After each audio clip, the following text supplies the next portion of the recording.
University మంచి భవిష్యత్తు కోసం తెలుగు విద్యార్థులు ఇష్టపడే యూనివర్సిటీ. పెళ్ళంట మీరు కామెడీ హాస్యం గుర్తు చేశారు కాబట్టి అద్భుతమైన మీరు చేసిన అన్ని పాత్రల్లో బాగా గుర్తుండిపోయే కొన్ని పాత్రల్లో ఇది కూడా ఒకటి. ఆ సినిమాతో మీ అనుబంధం మీకు ఏమైనా జ్ఞాపకం గుర్తుందా సార్? జ్ఞాపకం ఇందాక చెప్పానే, మనకి ప్రాప్తం ఉండాలండి. అది ఎందుకు వచ్చిందో ఎవరికి తెలియదా, జంజాల గారు మా రామానాయుడు గారు అనుకోవడం. ఆ సినిమా గురించి చెప్పాలంటే చాలా గొప్ప విశేషం ఉంది. రోజు ఎయిర్పోర్ట్లో కూర్చుని ఉన్నా మెడ్రాస్ వెళ్ళటానికి, హైదరాబాద్ ఎయిర్పోర్ట్ లేదా ఫ్లైట్ ఏదో ఒక అరగంట లేట్ ఏదో అంటే కూర్చుని ఉన్నా. రామానాయుడు గారు వచ్చారు. ఇల్లు వచ్చేప్పటికి ఆయన చూసి నమస్కారం సార్ అన్నాను. కోట సరైన టైంకి కనబడరా, రైట్ రా కూర్చో అన్నాడు. ఏంటి సార్ అన్నా, నేను ఏదైనా సినిమా గురించి వేస్తున్నదే అనుకుంటూనే ఉన్నా. కోట ఏం లేదు, జంజాల నేను 20 రోజుల నుంచి మదన పడుతున్నాం, పోటాడుకుంటున్నాం. ఓ సినిమా ఇప్పుడే ఫైనలైజ్ అయింది. ఆ వేషం బాగుంటే సినిమా బాగుంటుంది, లేదా సినిమా అట్టరవలేకపోతుంది. అంత గొప్ప వేషం అది. నేను రావు గోపాలరావుతో వేయించాలని అనుకున్నాను. జంజాల గారు వద్దన్నాడు. ఏమిటనంటే చివరికి నేను కన్విన్స్ అయ్యాను. ఎందుకు వద్దన్నావు, కరెక్ట్గా చెప్పని చెప్పాను, ఇందాక మధ్యాహ్నం చెప్పాడు అన్నాడు. ఏంటన్నాడు, గోపాలరావు నువ్వు ఎంత అగ్లీగా తయారు చేసినా ఆయన మొహం రిచ్గానే కనపడుతుందండి. ఆ కలరు అది ఆ వ్యవహారం అది చూడంగా నికృష్లా కనపడే ఫేస్ కావాలి, అది ఆయనతో కాదు, నా మాట వినండి, నేను కోటతో ఇస్తాను అన్నాడు. అయ్యో, ఆ ఫేస్లో ఆ వాల్యూ ఉండాలి, అది నటుడి యొక్క లక్షణం, అది కనపడాలి అని అన్నాడు. కన్విన్స్ అయ్యాను. ఆ వేషం నువ్వు చేయాల్సి వస్తుంది, ఒక 20 రోజుల దాకా కావాల్సి వస్తుంది, డేట్లు జాగ్రత్త ఇవ్వు, చాలా మంచి వేషం అన్నాడు. అలాగే అన్నాను, వేషం చేశాను, అయిపోయింది. మీకు తెలిసేంత అఖండమైన ఓపెనింగ్ ఫ్లోర్ ఇక్కడ రామానాయుడు గారు స్టూడియోలో ఫ్లోర్ ఓపెనింగ్. ఆ ఫ్లోర్ ఓపెనింగ్కి నేదురుమిల్లి జనార్దన్ రెడ్డి గారు అప్పుడు చీఫ్ మినిస్టర్ ఓపెనింగ్ వచ్చాడు.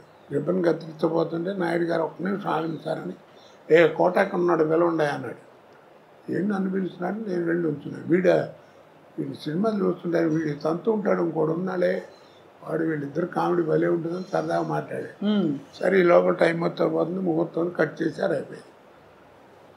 నేను అన్నాను, ఏంటి సార్ అక్కడే ఉన్నారు మినిస్టర్ గారు చీఫ్, ఏంటి సార్ నన్ను పిలిచారు అన్నాడు. మర్చిపోయానని చెప్పడం, ఈ ఫ్లోర్ వీడిదేనండి అన్నాడు నాయుడు గారు. అదేమిటి అన్నాడు.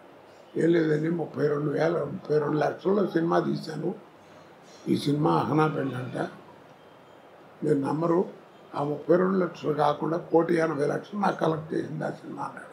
అబ్బాబ్బాబ్బా, ఆ రోజుల్లో 1.5 crore అంటే ఇప్పుడు ఎంత ప్రాఫిట్ చూడండి. అవును, ఆడపేరండి ఈ ఫ్లోర్కి అన్నాడు. ఇప్పుడు సార్ 1.5 crore అంటే ఆ రోజుల్లో అంత ఎక్కువ.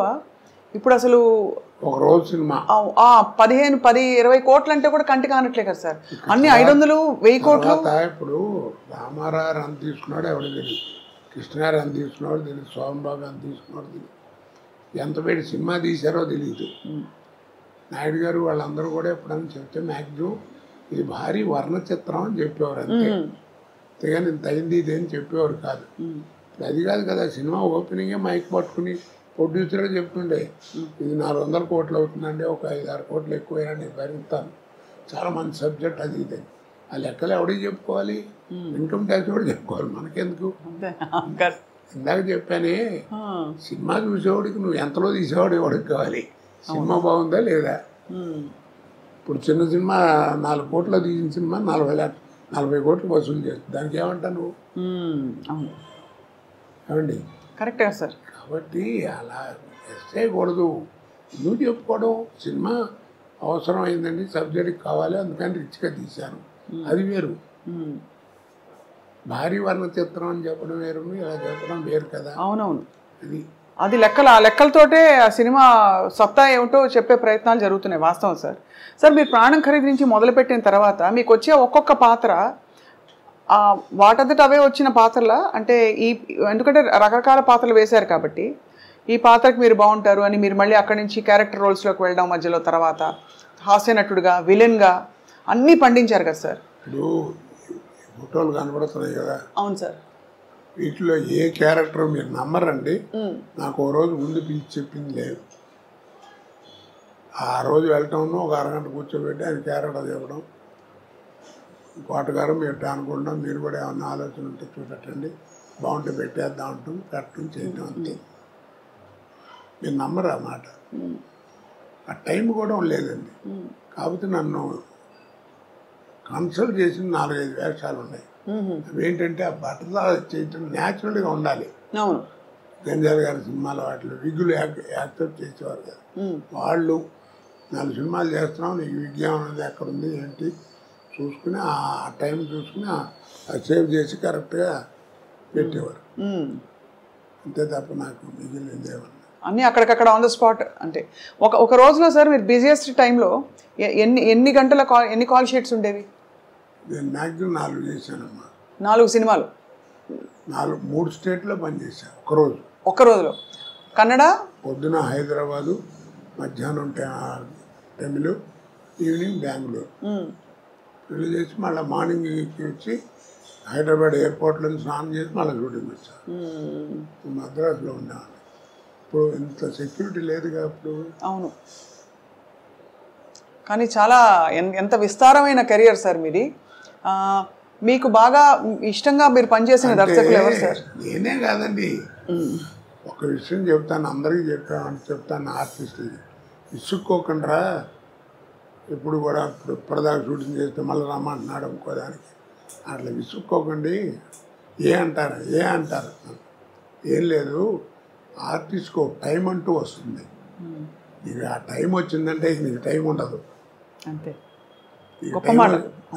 గొప్ప మాట సార్ అది. ఆ టైం వచ్చిందంటే టైం ఉండదని. టైం ఉండదు నీకు, అంతే. అంటే బాగా వెలుగుతున్నట్టు. ఇక అదంతే, ఇక నీకు టైం ఉండదు, నీకు భోజనానికి కూడా టైం ఉండదు. కానీ తర్వాత వెనక్కి ఆ టైంలో జాగ్రత్తగా ఉండాలి. అది ఆరోగ్యం అన్ని రకాలుగా. ముందు ఫస్ట్ బిహేవియర్, ఆహార వ్యవహారాల్లో, మాట భాషలో, అవతల వాళ్ళతో మాట్లాడటం, ఇవన్నీ జాగ్రత్తగా ఉండాలి. ఉంటే లాంగ్ లివిటీ ఉంటుంది. లేకపోతే ఎట్ట వచ్చిందో అట్ట అయిపోతుంది. ఎంతమంది చూసాం మన మహానుభావులు, సీనియర్స్ కదా. అవును సార్. ఆస్తులు పోగొట్టుకుని చివరికి అడుక్కునే పరిస్థితికి వచ్చారు. వాళ్ళకి ఏం కర్మ చెప్పండి. అదే బిహేవియర్. కాస్త మనకు మంచి టైం వస్తుంది, టైం వచ్చినప్పుడు టైం ఉండదు. ఆ టైంలోనే మనం జాగ్రత్తగా ఉండాలి. ఏ రకంగానో ఏదో భగవంతుడు నాకు నా పిల్లల మీద వాళ్ళ అదృష్టం బాగుండి అలాంటివి ఏం జరగలేదు, ఏదో వెళ్ళిపోతాను అంతే.